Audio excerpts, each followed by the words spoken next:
Hey everyone, my name is Lance Sessions. I'm the assistant coach for Mavs Gaming, and today we'll be focusing on offense and giving you some pro tips that can help take your game to the next level. And to do this, we'll be using Elgato's green screen to help put me in the game.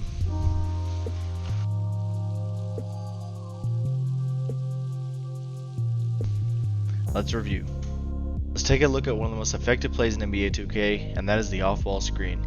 Here we have Mavs Gaming versus Bucks Gaming from Season 2 of the NBA 2K League, and I'm going to show you how to properly set up the off-ball screen. The most standard way to start to set up the off-ball screen is with a 4-out pick and roll. And the traditional way to set up the 4-out pick and roll, as you'll be seeing with my cursor, is to have your power forward and lock in the corner, have your sharp on one of the hashes, and have your point guard and center up top, either in the middle of the 3-point arc or maybe on one of the hash. So the first step to getting the off-ball screen set up is to be able to have a point guard that can get into the lane and make this center come down and drop to help protect the rim. By doing this, your point guard is going to have to be able to consistently get past this lock and then finish at the rim. And so as you'll see here when I play this clip, dimes is the first thing that a point guard needs to do, which is beat the lock, which is forcing Plondo to help Slay in stopping dimes from scoring at the rim. As Plondo commits to dropping, this is where the center, your center, will then have to time his screen with the sharp's movement.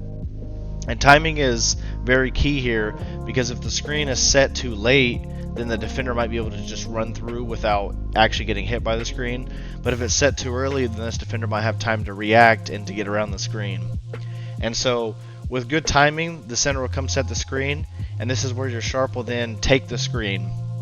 So there's actually 3 options that the sharp has here when running the off-ball screen here. So the option number 1, which is happening now, is the sharp would just take the screen and then be able to have a very open space due to how the 4-out pick and roll is set up in this particular situation. So when the point guard drives, but you will now have 4 defenders down low guarding, and that's going to leave this sharp to have the right hash all the way to the left hash all to themselves to be able to work to get open.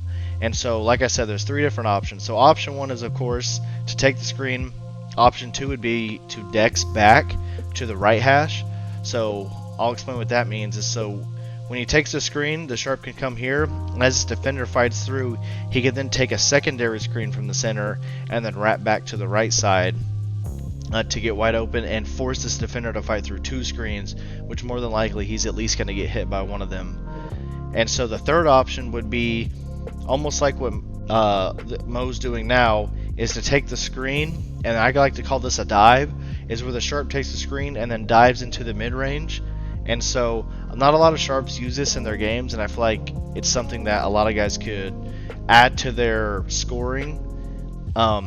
It's going to force this defender to now put that into what he has to defend, and so now he's worried about, if I play too high, I'm going to get hit, and then he's going to be able to dive under me and crab me, get below me, and then be able to shoot mid-rangers and get easy baskets that way. And so it puts a lot more pressure and then just adds another cog into your offense.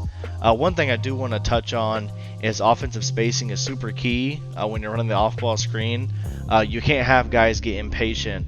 And specifically what I'm talking about is, let's say this corner offensive player, Rux, if he would have come up too early while Mo's trying to utilize this screen, it could allow this defender here to be able to play too. And so it's going to put us in a bad situation with spacing.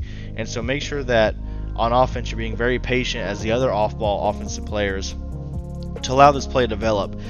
As a sharp with the 3 options, it's up to you to make the best play available. And then once you get the ball in your hands, to be able to do something with it. So the point guard here has a few different reads, and this is what the off-ball screen can do. And so if this off-ball screen is working consistently, it's going to force the big or this lock to stay out, which is going to give you different situations. So now you'll have a switch. So let's say this lock were to stay up. So let's backtrack just a little bit. So let's say with this screen here, if the center told the lock to just stay because he knows the off ball's coming here, lock, come back. Now we have a mismatch. So what you would want to do here is keep your dribble alive and then you would want to go away from the off-ball screen. We can touch on that a little bit more in another video, but that would be utilizing mismatches in your ability. But this is a great way to get a mismatch going. So as this off-ball is coming, we'll go back into a little bit more options with this. If this sharp is continuously scoring and now this power forward feels like he needs to help, this is where your point guard can make a great play here. If this power forward, if your sharp leaks or comes over a little too much, this power forward comes up. Now your point guard has the ability to make the pass to the corner, and so it's giving him more options. And then also, let's say Plondo, the center here, he stays up here to help defend the off ball. Now it's going to allow your point guard who can get to the rim to effectively score at will almost, forcing somebody to have to drop down.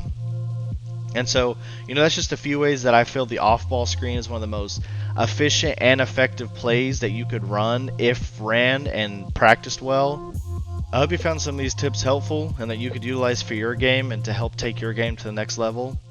If you like this video, please leave some comments below and be on the lookout for our next one. Thank you.